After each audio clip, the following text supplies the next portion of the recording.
Hello everyone, I'm Jerry Salinas with Scottsdale Art School. It's all about the art. I'm here with Camille Przewodek. She's teaching a workshop this week. Once again, great many students. They had fun, hard work. They were outdoors. But here's Camille, and she'll talk about her paintings, her demos, and what she teaches throughout the week. And I'll let you take it over. Okay, so we start with simple colored blocks. And then we go to round objects. So these are all painted outdoors, so we're trying to create the illusion of light on objects. Then we apply what we learned here. This is a demo that I did, where I'm also organizing lights and shadow. This is essentially a white block in shadow. This is a white block in sunlight.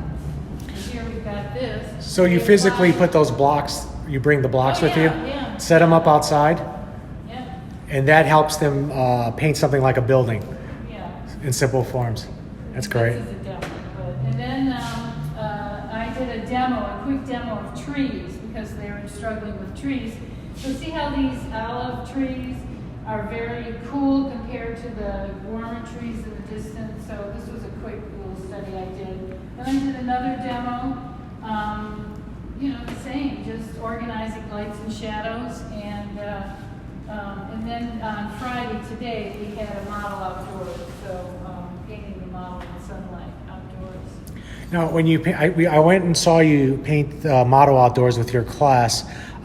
Is there any kind of direction you can give us about how you think about colors? Are you thinking about colors, temperatures, or values when you're out there painting? If it's the right color, it's the right value, it's the right hue, it's the right saturation. What we say is hues on first. Hues on first. Even more important than value, but if it's the right color, it's the right value. This is essentially a white block. Again, the challenge here was painting two whites. The wall was white and the dress was white. So how does that separate? But see how she separates from the wall? So let me just get something here that is a more developed painting. We call these mud heads because there's no features, but you can develop the mud head further.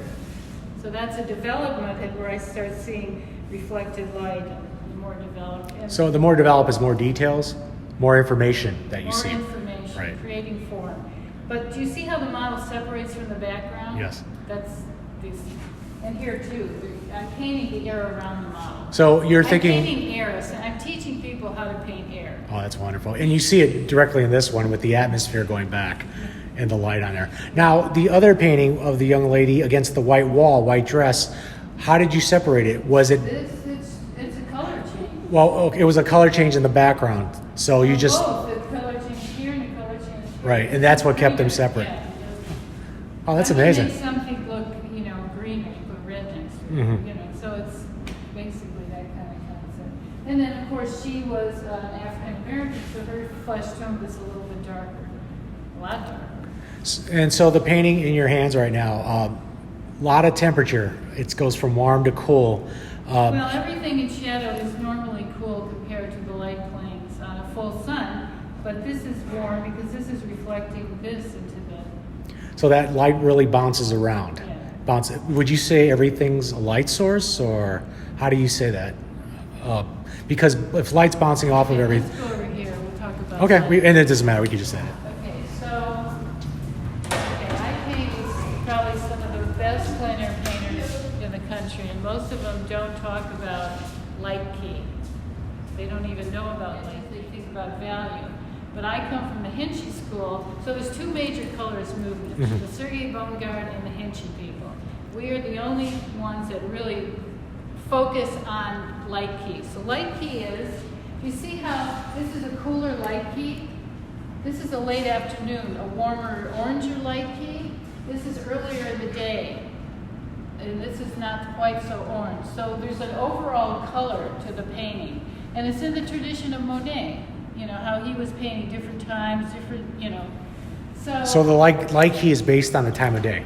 Time of day, like a gray day versus sunny day. Geography, like a late afternoon in Laguna, is cooler because of the water particles in the air compared to the desert. where it's oranger. So it depends, geography, early morning, midday, late afternoon, gray day. So these are all, this is not so sunny, obviously, than that. So that's what I focus on, is capturing that light key. So as a student asking a question, you talk about light keys and you mentioned some. Is there an infinite number, or is there? There's an infinite number, yes. And I don't even get to light key with the students. Hopefully they just paint a sunny day. Is that more of an advanced way of thinking with the light key? Yeah, as you develop the color, then you start trying to paint the blocks in sunlight, the blocks when it's cloudy. Then you try to paint a sunny day at 9, and a sunny day at 1, and a sunny day in late afternoon, and you try to paint the different. It becomes much more complicated. So this is kind of like what are they? Those candies where I take you through all subject matter. By the end of the week, if you're confused, there's hope for you. At the end of the week, if you say, I know what you're teaching, you don't have a clue. And if you're interested in pursuing it, I have long distance learning where I can keep guiding you. So, and it's complicated, you know, these. So what's like the main thing out of a week-long workshop for like a color for beginning students? Emphasis on color in the tradition of Monet. That's wonderful. Yeah. Great paintings filled with light, warmth, coolness, atmosphere. And those are called light keys. Now we learned something. And I'll be here